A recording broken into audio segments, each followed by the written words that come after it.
ఈనాడు group సంస్థల అధినేత రామోజీరావు మృతి చెందినట్లు అధికారికంగా చెప్పడం జరిగింది. అయితే నిన్న మధ్యాహ్న సమయంలో తీవ్ర అస్వస్థతకు గురైన రామోజీరావుని నానక్రామ్ గూడలోని స్టార్ హాస్పిటల్కు తరలించడం జరిగింది. అక్కడ చికిత్స పొందుతున్న రామోజీరావు ని వెంటిలేటర్పై పెట్టడం జరిగింది. అతను మృతి చెందినట్టుగా అధికారికంగా చెప్పడం జరిగింది. అయితే దీనికి సంబంధించి చూసినట్లయితే కొన్ని వారం రోజుల క్రితమే రామోజీరావుకి గుండె అంటే ఆపరేషన్ కూడా చేసి స్టంట్ కూడా వేయడం జరిగింది. ఆ తర్వాత అతని పరిస్థితి విషమించింది. అయితే గత కొంతకాలం నుంచి కూడా రామోజీరావు తీవ్ర అస్వస్థతకు గురవడం, తర్వాత తీవ్ర అనారోగ్యం కావడం వల్ల అతన్ని రామోజీ ఫిలిం సిటీకి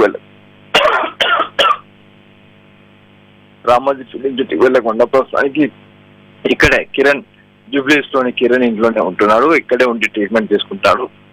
ఇక్కడ నుంచే పూర్తి కార్యక్రమాన్ని నడుపుతున్నారు. అయితే నిన్న మధ్యాహ్న సమయంలో రామోజీరావుకి తీవ్ర అస్వస్థతకు గురి కావడం అతన్ని వెంటనే నానక్రామ్ లోని ఒక స్టార్ ఆసుపత్రికి చికిత్స తరలించారు. తరలించిన తర్వాత అతని పరిస్థితి విషమించడంతో రామోజీరావు చికిత్స వెంటిలేటర్ మీద పెట్టడం జరిగింది. వెంటిలేటర్ మీద చికిత్స అవుతుంది రామోజీరావు చనిపోయినట్లు కూడా అధికారికంగా చెప్పడం జరిగింది. అయితే రామోజీరావు మృతదేహాన్ని రామోజీ ఫిలిం సిటీ కూడా తరలించే అవకాశం ఉంది.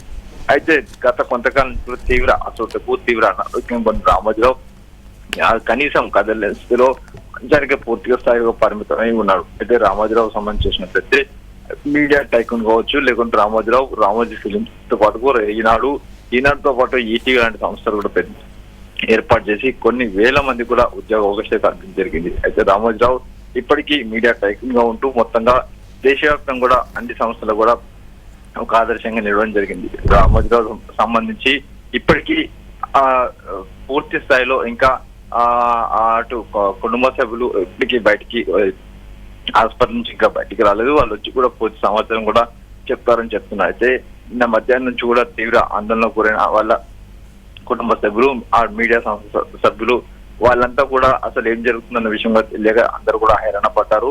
నిన్న మధ్యాహ్నం 3 గంటల నుంచి కూడా అసలు ఏం జరుగుతుందో విషయం కూడా ఎవరు కూడా బయటికి రాలేదు. కానీ నిన్న మధ్యాహ్నం హాస్పిటల్ చేరిన తర్వాత వెంటిలేటర్ మీద చికిత్స అందిస్తూ అక్కడే ఉంచడం జరిగింది. వెంటిలేటర్ మీద చికిత్స అందించిన రామోజీరావు చివరికి కన్ను మూసినట్లుగా చెప్పడం జరిగింది.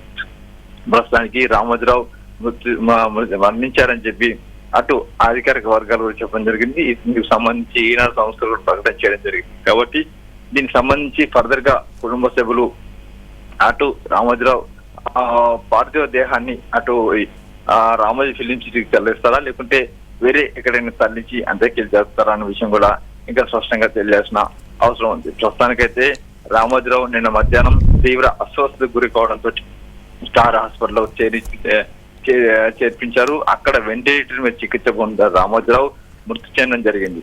గత వారం రోజుల క్రితం రామోజీరావు స్టంట్ వేయడం జరిగింది. గుండె ఆపరేషన్ చేసి స్టంట్ వేయడం జరిగింది. ఆ తర్వాత రామోజీరావుకు తీవ్ర అస్వస్థ గురి కావడంతో స్టార్ హాస్పిటల్కు తరలించారు. Right Ramesh వెట్ల, thanks for the updates.